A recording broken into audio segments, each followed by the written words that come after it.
Start. नमस्कार, आम्ही जीपोप्रा शाळा बोटातर्फे हवेली येथील विद्यार्थी असून विकसित भारत अंतर्गत आम्ही नैसर्गिक वस्तूंपासून धूपबत्ती बनवणे हा प्रकल्प सादर करीत आहोत. भूमिका किरण भालेराव. मी श्रद्धा मानिका तिडके. मी प्रांजली दिलीप पंगल. मी ईश्वरी रामराव तिडके. मी परमेश्वरी विभीषण तिडके. यामध्ये धूपबत्ती बनवण्यासाठी वाळलेली फुले, नारळाची सालं, मसाला पत्ती, दालचिनी, लवंग, कापूर, साखर, अष्टगंध, तूप, गुलाब, अत्तर इत्यादी नैसर्गिक साधनांचा वापर केला आहे.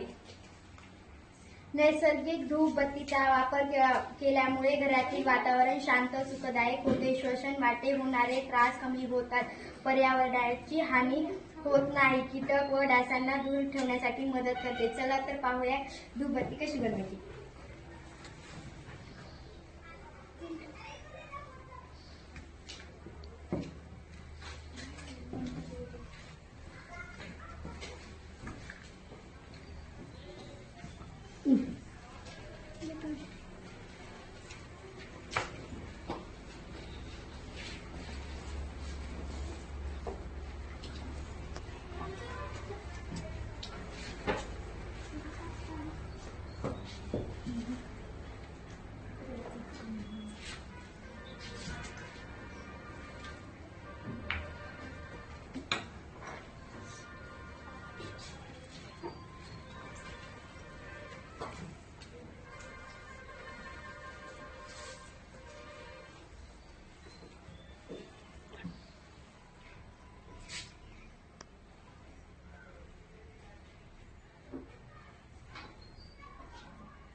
अशा प्रकारे धूपबत्ती बनवलेली आहे.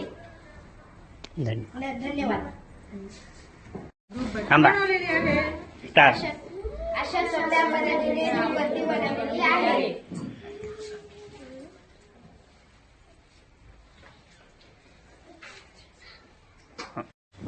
स्टार्ट. नमस्कार, आम्ही जीपोप्रा शाळा बोटातर्फे हवेली येथील विद्यार्थी असून विकसित भारत अंतर्गत नैसर्गिक वस्तूपासून धूपबत्ती बनवणं हा प्रकल्प सादर करीत आहोत. मी श्रद्धा मानिका तिडके. मी ईश्वरी रामराव तिडके. मी प्रांजली दिलीप पंगल. मी परमेश्वरी विभीषण तिडके.